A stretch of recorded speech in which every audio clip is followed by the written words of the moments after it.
안녕하십니까. 김하늘 관세사입니다.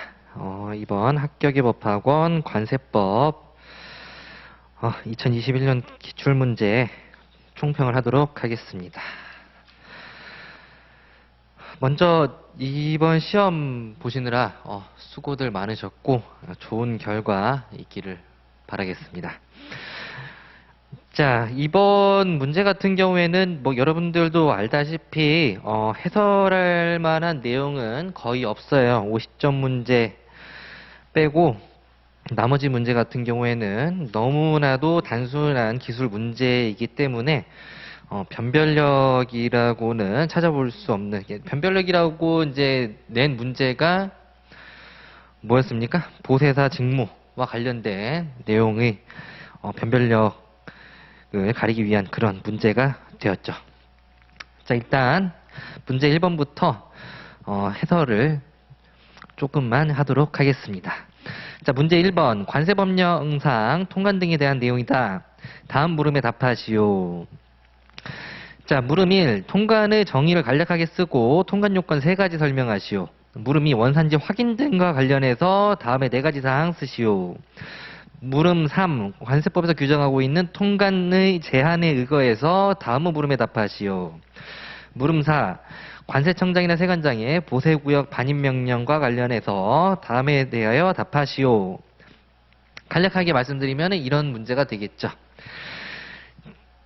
자, 이 문제를 전체적으로 봤을 때 제9장, 제1절 통칙에 관련된 문제라는 것을 알 수 있겠고요.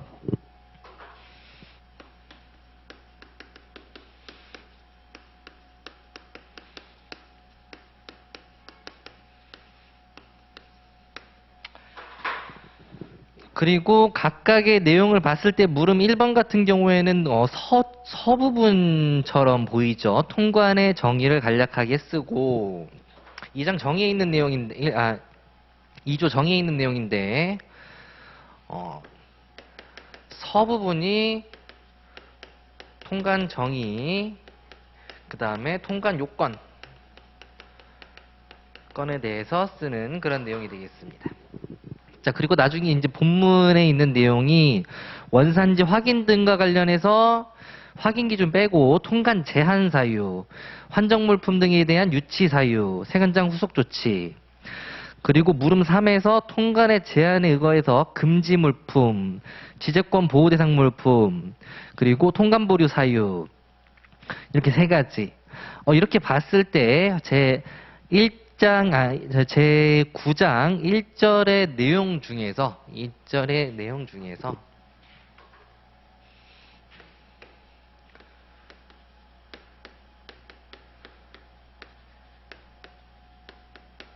한이 핵심 주제가 되겠습니다.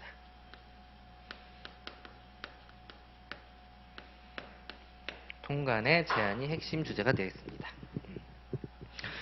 자, 그리고 물음 4 같은 경우에는 통관이 일어난 후에 반출된 물품에 대해서 제한을 두고 있으므로 이거는 통관 후의 제한 플러스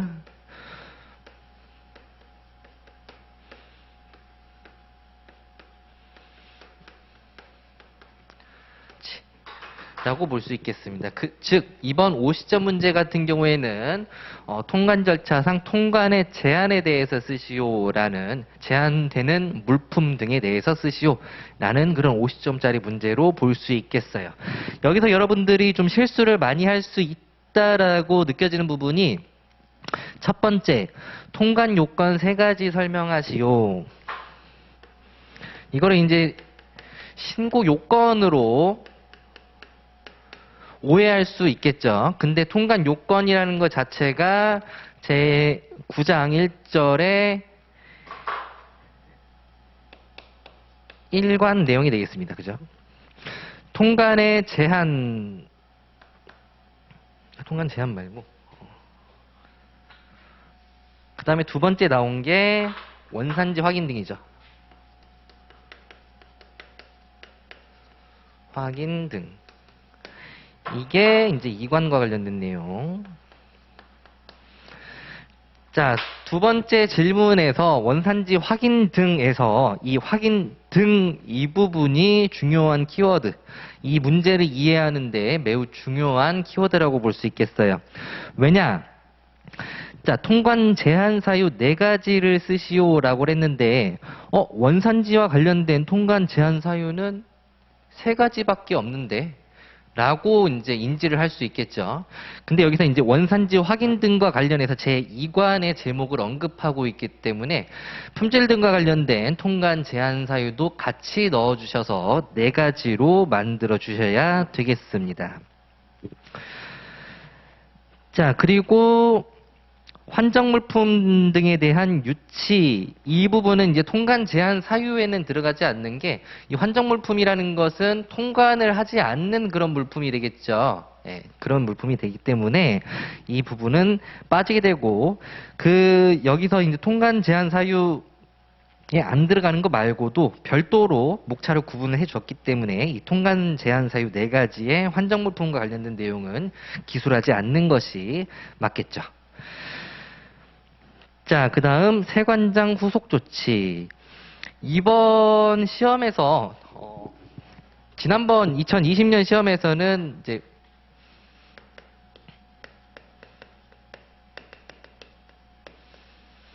라는 이제 문자가 이제 특이한 문장이 나왔다면은 이번에는 후속 조치라는 단어가 나왔어요.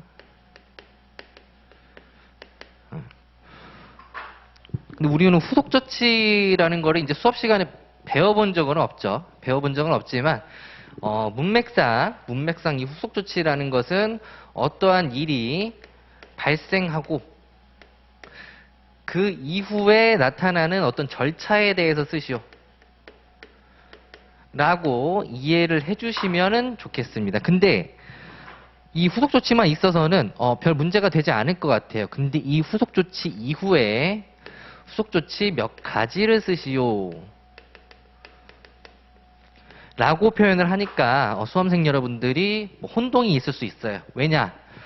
그 후속 조치는 내가 분류를 해봤을 때 5가지밖에 없는데 6가지를 쓰시오라든지, 뭐 5가지밖에 없는데 3가지 쓰시오, 이런 건 상관없어요. 근데 더 많이 쓰시오라고 하는 것 때문에 여러분들 여기서 약간 혼란이 있을 수 있겠습니다. 여기서 답안이 갈리기도 하겠죠. 근데 그런 것들을 굳이 신경 쓰지 마시고,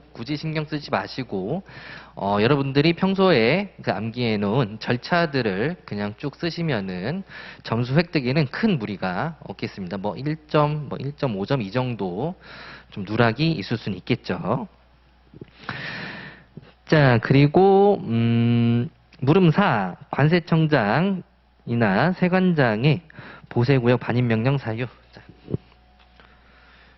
일단은 통관의 제한, 이 부분은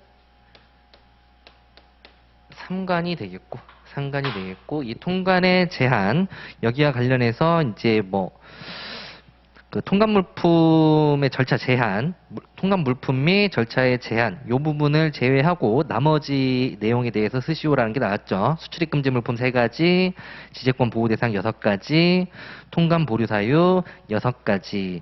이 통관 보류 사유 6가지에서는 시행령 부분도 같이 겸해서 써주시는 게 좋겠죠. 자, 그리고 물음 4. 관세청장이나 세관장의 보세구역 반입명령 사유와 반입명령 대상 물품 2가지 쓰시고, 관계당사자의 후속조치 4가지를 쓰시오. 자, 반입명령 사유는 이 시행령에 있는 부분 쓰시면 되겠고요. 반입명령 대상 물품 같은 경우에는 법 238조에 있는 내용 그 2가지를 쓰시면 되겠죠.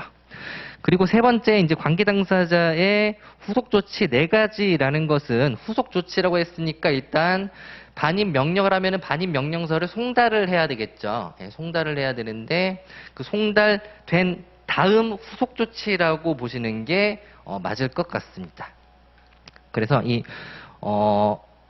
명령서 송달 이후의 절차부터 총 4가지를 써주시면 될 것 같아요.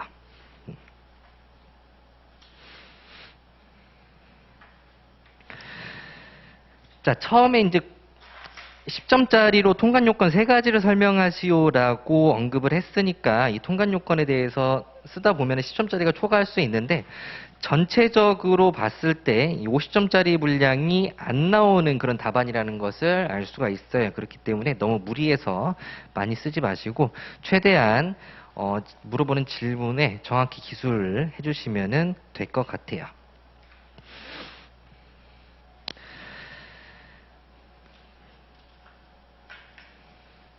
자, 총평을 한번 읽어보면은, 자, 보세구역 반입명령과 관련된 내용.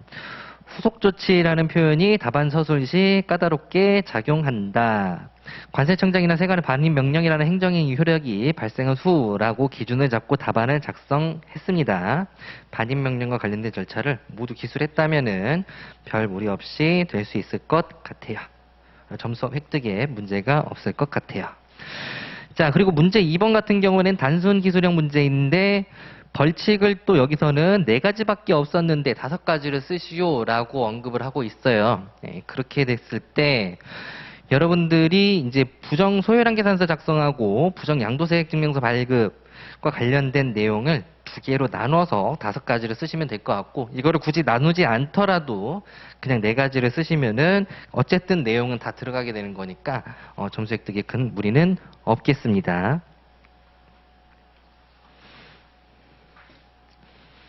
관세법상 재수출기간별 감면율 적용기준 5가지 쓰시오. 자, 1호부터 5호까지 그냥 쓰시면 되겠죠. 네, 쓰시면 되겠죠. 근데 여기서 이제 추가적으로 시간이 많이 남다 보니까 본문에 있는 내용도 같이 써주는 거를 권고드립니다. 자, 문제 4번은 이제 변별력을 위한 문제, 보세사의 직무 5가지만 쓰시오. 이런 문제 같은 경우에는 11월에서 12월 하는 이제 문제풀이 강의에서는 낸 적이 있어요. 예, 낸 적은 있는데 모의고사에서는 낸 적이 없죠. 예. 이런 것들은 기출이 나올 거라고 전혀 예상하지도 못하고 제가 문제풀이반에서 설명을 했다 하더라도 그거를 새겨서 듣는 그런 학생들은 거의 없겠죠. 그렇기 때문에 이 부분은 대부분의 수험생들이 좀 못 쓰지 않았을까라고 하는 생각이 듭니다. 자, 그리고 문제 5번. 세관공무원이 해당 사안에 대해서 이미 조사받은 자를 조사할 수 있는 5가지를 쓰시오. 중복조사 금지. 예외 사유가 되겠죠. 조사권 남용 금지랑 같이 써주셔도 되겠지만 시간이 많이 남으니까 그냥 같이 써주시는 게 더 나을 것 같아요. 자, 5가지 써주시면 되겠고 역시 시행령 부분까지 합쳐서 같이 기술해 주시면 되겠습니다. 자, 문제 6번. 관세징수권 소멸시효. 중단사유 5가지만 쓰시오. 전 개요 그리고 중단사유 8가지 다 기술을 해놨는데 대부분의 학생들이 이 8가지를 다 기술을 했을 것 같아요. 예, 단순 기술형 문제입니다.